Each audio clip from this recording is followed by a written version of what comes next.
Channeled message.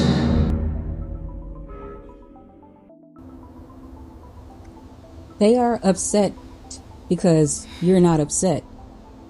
You're not grieving the lifestyle they betrayed you for. You're not sitting around jealous of the illusion they chose over you. You're not mourning the fantasy they sold themselves while gambling with your love, your loyalty, your time, your body, your future, and your peace. This is what burns.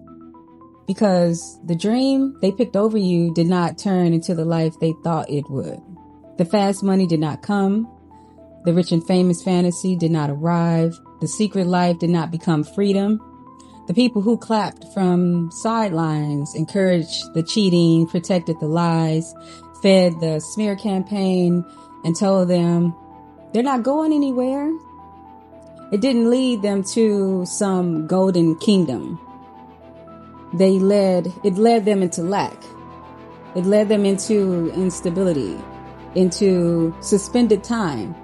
It led them into a life that still feels hand to mouth, restless, hollow, and unfinished.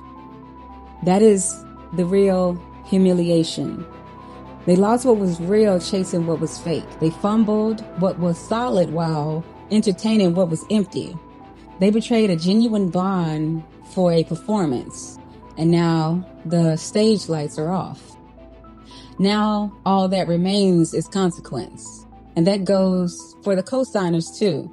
The mothers, the sisters, the brothers, the childhood friends, the people in the background who kept whispering poison in their ear, the ones who encouraged the recklessness, the ones who normalized the disrespect, who made your pain a joke, your loyalty a convenience, and your silence a weakness. All of them help build that illusion. Yeah. All of them help put the battery in their back.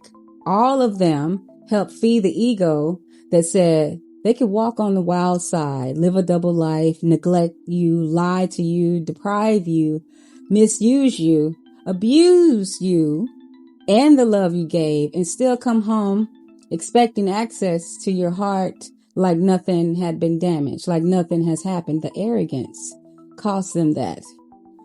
Because what you thought was honest, mutual, respectful, hard-earned, built with sincerity, yeah, that mask slipped.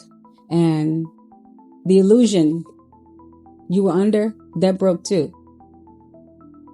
Not because you lost something valuable, because their behavior exposed what was never what it claimed to be. People miss that part. People miss the part that you didn't walk away from a dream. You woke up from it. They are disappointed because they thought betraying you would upgrade their life. They thought pushing you aside would open the door to more pleasure, more freedom, more money, more validation, more excitement, more ego. They thought they could build off your pain and still come out ahead. But that's not what happened. They lost what they had and still did not get what they wanted. Not in the long term. Now they have to live in the life they chose, that their choices created. Now they have to sit with the reality that they betrayed a real person for nothing. Now they have to carry the fact that all that deception, all that hiding, all that neglect, abuse, all that secret keeping, all that ego, all that image management, all that smear campaign energy led to nothing, led to emptiness. That is why your indifference hits harder than heartbreak ever could. Simply because you are not jealous. You do not miss them. You do not miss the lie. You don't envy the fallout. You do not look at what they chose and wish it was yours. Okay? You see it for what it is. A counterfeit life built on arrogance, appetite, deceit, and borrowed time. And for the co-conspirators who thought it was funny to help mistreat you, who thought your pain was a small price to pay for their entertainment, comfort, access, or loyalty to dysfunction, there's a certain kind of justice in this too, because some of those same people are now being treated how you were treated. Some of them are now living inside the same confusion they helped create. Some of them are now sitting in the very position they were so comfortable pushing you out of. That is why the question stands. How does it feel to be me? How does it feel to be me now? How does it feel to wear the confusion? How does it feel? How does that disrespect taste? How does it feel to sit in instability? How does it feel to realize the person you helped enable was never just doing it to me? They're doing it to you now.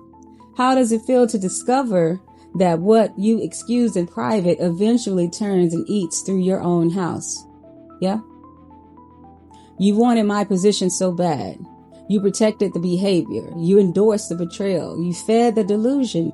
You helped them mistreat someone who did not deserve it. Now you know what it feels like when the mass turns in your direction. And that's not bitterness, that's perspective. And for the ones who betrayed you, the deepest loss is not even material. The deepest loss is that they had something real in their hands and they treated it like it was disposable. They had a person who loved with sincerity and they answered it with deception. They had something honest and traded it for appetite. They had something grounded and threw it away for ego. That's not power. That is self-destruction, posing as freedom, free will. So no, you're not upset about the lifestyle they chose over you. Not at all. You're not grieving crumbs dressed up as luxury.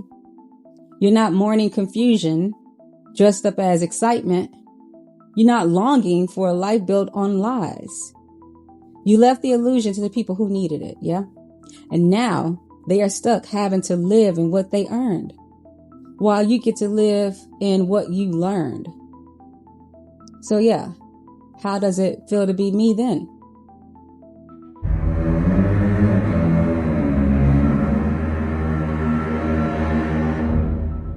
End of message.